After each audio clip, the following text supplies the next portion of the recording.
Estamos de volta com o programa Família Projeto de Deus e o tema de hoje é sobre envelhecimento. Deixa sua mensagem aqui pra gente, sugira um tema, participe mandando, seja pelo WhatsApp, que você já tem aí na tela, 19 99716 9915, ou também ligue aqui para a nossa equipe, 19 3871 9620. Francis, será que tem alguma participação ali para a gente poder ver? Vamos aproveitar. Será que já mandaram mensagens para nós, para participar do nosso programa? Aproveitando então, se você ainda não mandou mensagem para nós, entre em contato conosco pelos canais que a Renata já disponibilizou, o nosso call center, o WhatsApp, e vale também mensagem pelo Facebook. Entre em contato conosco, aproveite e seja nosso sócio nessa nossa matéria aqui de evangelização. Vamos ver, então, as mensagens de hoje. A Maria Elvira Guarda Bevillieri mandou a seguinte mensagem para nós. Boa noite, tenho 57 anos, cuido de minha mãe de 81 com Alzheimer. É um desafio a cada dia. Bem isso, cuidar de quem cuidou de mim. Muito bem, Maria. Parabéns também pelo seu testemunho aí de ajuda e de amor a quem tanto cuidou de você, não é mesmo? Marilda, você pode comentar um pouquinho essa participação que nós tivemos? Hoje ela tem 57 anos, cuida da mãe de 81. É justamente a faixa etária que cuida normalmente, né? Que é uma média aí de 25, 30 anos de diferença entre os filhos e os pais. E é justamente o que ela coloca, amor. A partir do momento em que eu foco no que eu tenho para agradecer, a oportunidade de retribuir aquilo que eu já ganhei. E tem uma coisa, nós nunca vamos conseguir dar a vida para os nossos pais, mas eles deram para a gente. Então, a gente sempre vai ter nessa linha, justamente nessa linha aí do ganha-ganha, eles estão sempre na nossa frente. Mas é uma coisa engraçada também, porque o amor, ele não fica devendo nada, né? Então, assim, você fala, eu tô em dívida com os meus pais, mas os seus pais fizeram por amor. Outro dia, um filho meu, ele tá com um bebê recém-nascido, o Rafa, e tá com 3 meses. E ele falou, 5 horas da manhã eu tive que acordar, ele fez um cocôzão desse tamanho e eu fui dar banho nele. E você sabe, mãe, que foi uma delícia, que por nenhum momento eu senti um peso. Então é isso, a gente faz por amor, né? Você não faz para o filho cobrando quantas fraldas eu troquei, quantos banhos, né? Você faz porque você ama. E isso que é importante, que os filhos percebam que não é uma dívida, mas assim, é o amor dos filhos pelos pais também, que vão, de alguma forma, devolver esse cuidado. A gente nunca vai devolver com a mesma moeda, mas os pais precisam muito da gente nesse momento, né? É doação, né? Na verdade é isso. Quando a gente brinca e fala em relação a essa questão de pagamento, que realmente não existe, é uma troca em doação de amor. Só que a vida, esse dom da vida, ele é muito forte, né? E quando a gente vai cuidar do filho, parece que é algo mais natural do que quando nós chegamos na posição de cuidar dos nossos pais. Então, é um processo mental que está na nossa mente enquanto sociedade, realmente. Marilda. Então, quando a gente consegue reverter um pouquinho isso e quebrar esse paradigma, fica mais fácil. É possível dizer que a questão da gratidão ajuda tanto aquele que está envelhecendo quanto aquele que cuida de quem envelhece? Porque a Tabata mostrou muito isso, né? O quanto ele demonstrava gratidão pela mãe, tinha gratidão por poder acompanhar a mãe naquele processo.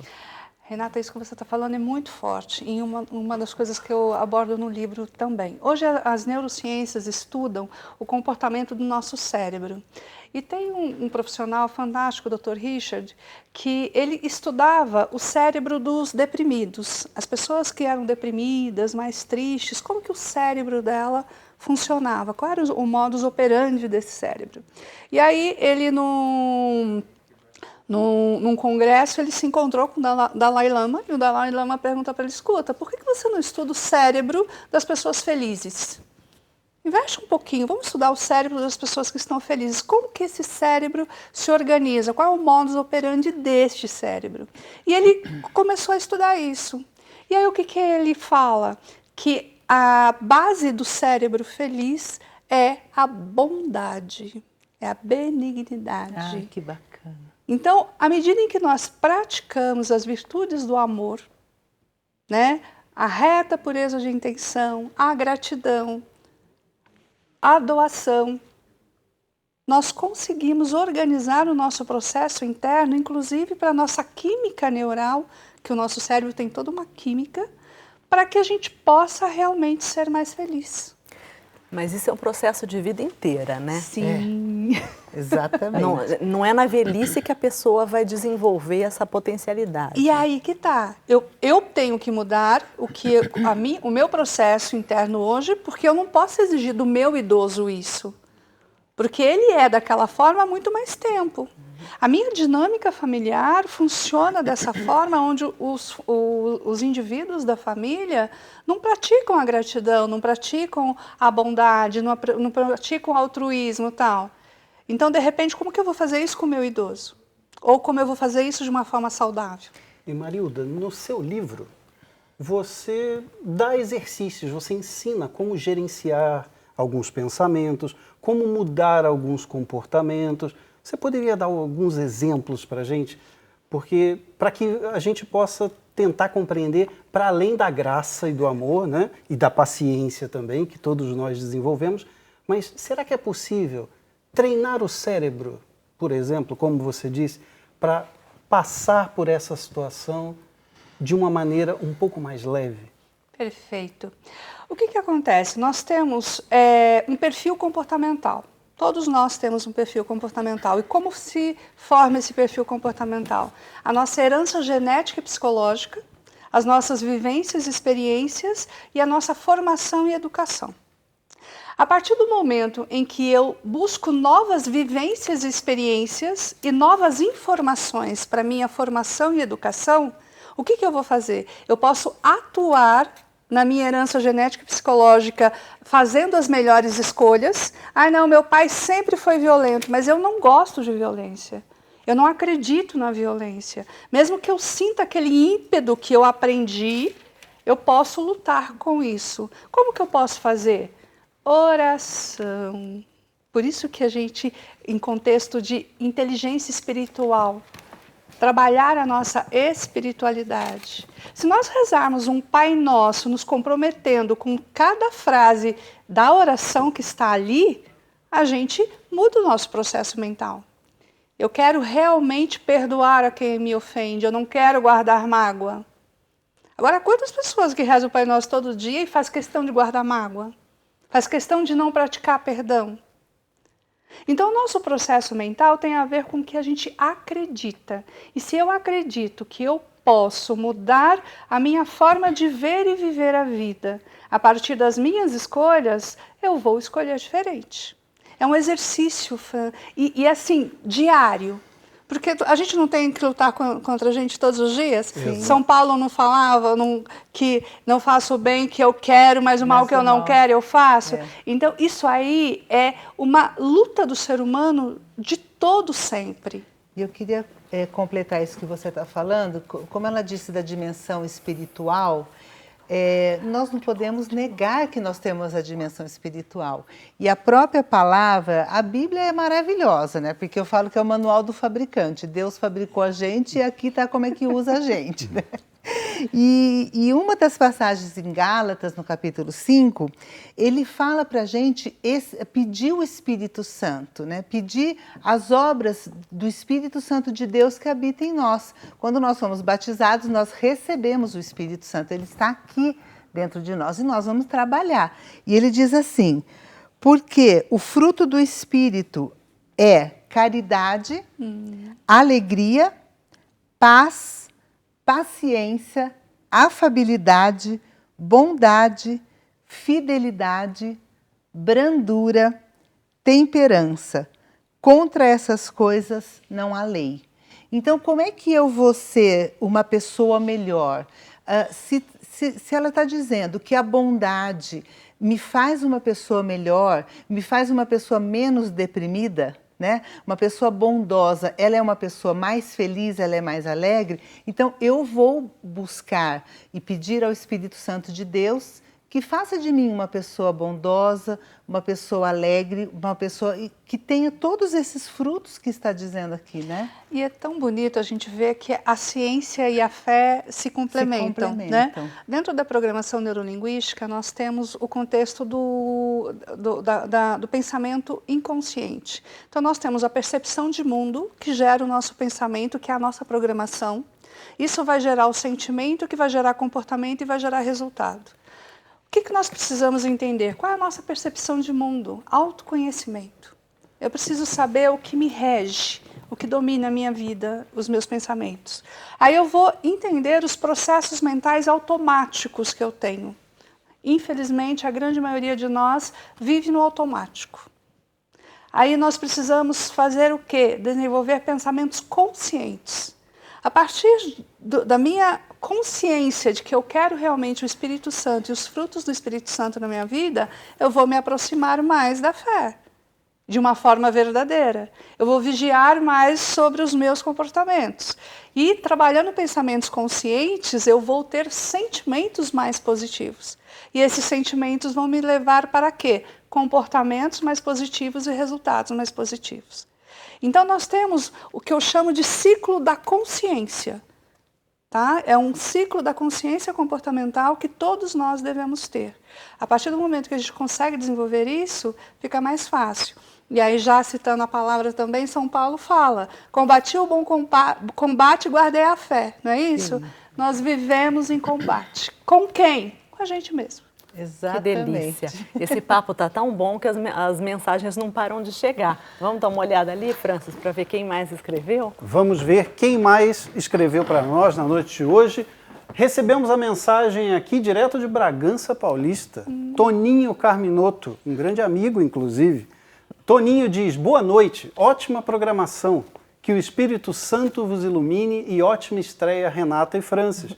Meu abraço carinhoso a cada um de vocês, extensivo a Silvia também e a Marilda, claro, né? Obrigada. Toninho, um grande abraço, que Deus continue abençoando muito a sua vida. O Toninho também é um grande exemplo de amor. O Toninho cuidou também do pai dele durante o envelhecimento do pai dele, né? Então, é realmente um grande exemplo para nós, assim como a Tabata. Também temos uma outra mensagem. A Marilene Cassol diz, boa noite. Aqui somos em 12 filhos, só um cuidando dos nossos pais. Agora vou para ficar um mês e ajudar. Assim disse a Marilene Cassol, lá de Rondonópolis. Que bacana. É bom, né, fazer esse rodízio. Uma outra mensagem que nós recebemos aqui pelo WhatsApp. Boa noite, diz a Lúcia Rosemar. Meu nome é Lúcia, cuido da minha tia há 14 anos. Ela é portadora da doença de Alzheimer. Hoje ela se alimenta através de sonda. Né? Mais um exemplo de alguém que cuida da mãe e, além de tudo, com uma patologia. Não é só o envelhecimento, como a Marilda nos explicou, né? Mas também com mais esse agravante da patologia.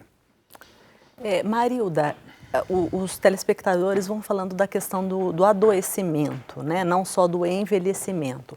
Você percebe que tem alguma diferença na disposição daquele que cuida entre tratar de uma pessoa idosa ou tratar de alguém doente? Depende muito da visão de quem cuida, Renata, porque na verdade é assim, você cuidar de um idoso teimoso, às vezes pode ser mais desafiador do que você cuidar de um idoso acamado. Né? Porque aí você não consegue colocar os limites para a segurança dele, que às vezes eles não têm esse bom senso, vamos chamar assim, de cuidar da própria segurança e deixa quem está cuidando de cabelo em pé. Né? Isso é muito comum. Em uma mensagem, o telespectador fala que são 12 irmãos, uma moça, né? São 12 irmãos, no entanto, só um filho que cuida. O fato de ser um amigo nosso costumava dizer que família grande é bom, porque toda família tem um tio louco. Então, quando a família é grande, cada hora um dá suporte para o tio, né? Você sente isso? Você tem essa visão de que uma família maior ajuda a administrar melhor? Nem sempre. É desafiador, né? Meu marido tem 13 irmãos, certo? E é uma família linda, maravilhosa, eles se amam muito e tudo mais, mas cada um tem uma visão diferente. E aí o pai ali no meio de cada um também tem os seus desafios, né? Eu vou atender a ideia de quem? Acaba ficando complicado. Mas o que tem que haver é realmente troca. Eu falo muito sobre isso porque, infelizmente, as pessoas não se atentam sobre isso. Eu com os meus irmãos, nós somos só 3. Eu tenho um irmão mais velho e minha irmã mais nova. Nós tivemos que nos organizar e aprender a conviver de uma forma diferente com a realidade da minha mãe. Houve momentos que eu achei que depois que minha mãe fosse embora, a gente não ia nem mais se relacionar bem, porque é muito desafiador. É um achando que o outro deve fazer isso ou deve fazer aquilo, porque a gente está sempre achando que o outro deveria fazer, e não o que a gente deveria fazer, né? Até que, graças a Deus, nós conseguimos nos organizar, né? E hoje o relacionamento que eu tenho com a minha irmã, principalmente, que fomos nós que estivemos mais ali de frente, e ela mais que eu, porque minha mãe morava com ela, né? E hoje a gente tem um relacionamento muito forte porque a dor nos uniu. Então o que eu acho é isso, que as famílias precisam usar desse momento para se aproximarem, para resolver as suas diferenças, porque não é justo ficar só na mão de um, né? Não é justo o idoso ficar como joguete, cada um dando uma opinião também, e cada hora tá com um. Não, é preciso criar uma situação que seja confortável para o idoso. E também não ficar tirando ele da casa. Sim, mas é justamente esse o conforto, Silvia. O idoso, ele sai da casa, ele se sente perdido, ele precisa do cantinho dele. Sim, não é isso? Muito. Então, é isso. Todos devem estar envolvidos em cuidar da melhor forma daquela pessoa, naquela faixa etária. Se houver essa boa vontade, né, a reta pureza de intenção, a harmonia se organiza. E quando você fala desse cuidado, você está pensando no aspecto emocional, presencial, total, afetivo, não só o financeiro. Perfeito. Porque eu acho que nas famílias tem um pouco disso, né? De alguns se desincumbirem do ônus, porque afinal sou eu que estou ajudando financeiramente a manter aquela estrutura. Então, isso é muito importante. O idoso, assim como a criança, você não consegue pagar tudo.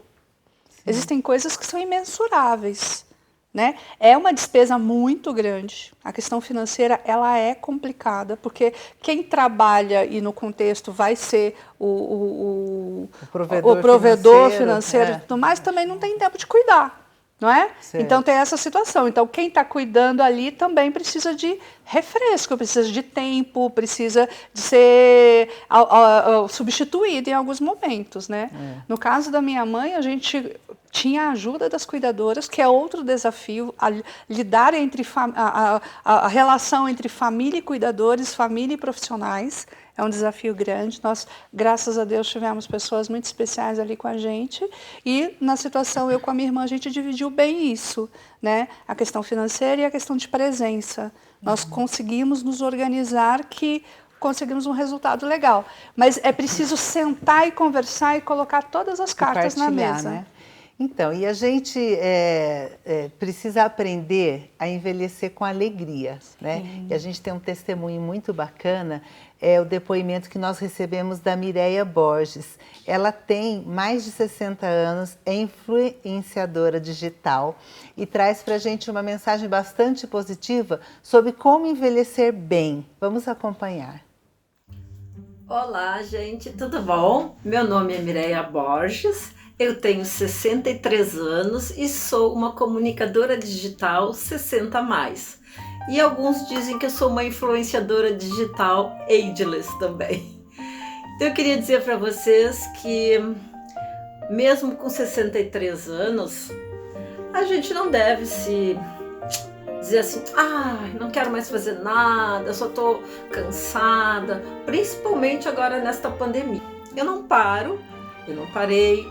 A gente tem que acordar da cama de manhã e dizer assim, hoje o dia está cheio, hoje eu tenho muitas coisas para fazer, a vida é bela, a gente tem que seguir e ter força de vontade. Então levanta, se penteia, passa uma basezinha no rosto, um batonzinho e se arruma. Eu agora tenho usado roupas de como é que eu vou dizer, de abrigo assim, mas pra cima eu coloco um casaquinho, coloco um lenço, coloco um colar, um brinco e já dá um up, mesmo que a gente tenha que ficar em casa e fazendo as coisas da casa e olhar só pela janela. Mas é bacana, né? Porque a gente consegue se lembrar de coisas, a gente consegue fazer coisa, criar coisas, ler, ver filmes, mexer na internet, que é maravilhoso, conversar com os amigos. Então, acho que esse é o meu recado que eu vou deixar para vocês, para as pessoas 60 a mais, que a vida vale a pena ser vivida. Tchau, tchau! Ai, que fofa! Quando eu crescer, eu quero ser que nem a Mireia. Parabéns, Mireia. Muito obrigada pelo seu testemunho. E eu quero mandar um beijo para Dona Maria Eugênia e para o seu Alvin, que são minha sogra. O seu Alvin está com 91 anos e ele acabou de fazer uma máquina de cortar garrafa e está distribuindo copos para toda a família. Quer falar, maravilha. Francis? Sim, aproveitando esse testemunho da Mireia, Marilda, gostaria de saber de você, a gente falou bastante aqui hoje, principalmente do envelhecimento dentro da família, com os familiares, mas aproveitando justamente o que a Mireia transpareceu, mais do que disse. Qual é a sua percepção? Você sente que a nossa sociedade está preparada para acolher o velho, a velha, ou o idoso, ou a idosa, ou mais do que isso? A nossa sociedade está preparada para o envelhecer? Infelizmente, não. A nossa sociedade está adoecida emocionalmente. Todo esse contexto da pandemia que a gente vive hoje nos escancara tudo isso, né? Então, nós precisamos ter leis para proteger os incapazes, nós precisamos ter campanhas para convencer as pessoas que não vale a pena, que vale a pena viver, que não vale a pena se suicidar e assim por diante. Então, infelizmente, nós vivemos um desafio muito grande de inversão de valores e isso pega o contexto da longevidade, né, da desvalorização da longevidade. Quando nós colocarmos os nossos valores nos devidos lugares e realmente olharmos para a beleza da dádiva da vida, o envelhecer vai ser um presente, vai ser uma bênção, porque nós vamos estar vivendo mais tempo. Agora, se nós temos jovens desistindo da vida, como que a gente está lidando bem com a longevidade? É verdade. Né? Bom, nós estamos chegando ao fim do nosso programa, infelizmente, porque tem muito mais coisas que a gente queria perguntar e partilhar com você, mas eu quero agradecer muito, Marilda, a sua presença aqui. Foi muito enriquecedora. Eu que agradeço imensamente a oportunidade de falar do que eu acredito e do que eu procuro viver, porque é uma luta diária. Então, se o que eu acredito pode chegar às pessoas, a mensagem pode chegar às pessoas e ajudá-las a refletir melhor e a organizar as suas vidas para que possam realmente ser mais felizes, é um privilégio. Muito obrigada. Eu que agradeço, Marilda. Foi maravilhosa a tua presença aqui. Não deu tempo nem de ler as participações, de tantas que chegaram. Obrigada, Francis. Obrigada, Renata. Obrigada. Quero agradecer a Deus, né, por a gente estar aqui junto e com certeza alguma coisa que foi falado aqui tocou o seu coração, né? E a semana que vem tem mais, estaremos aqui te esperando. Um abraço, boa semana.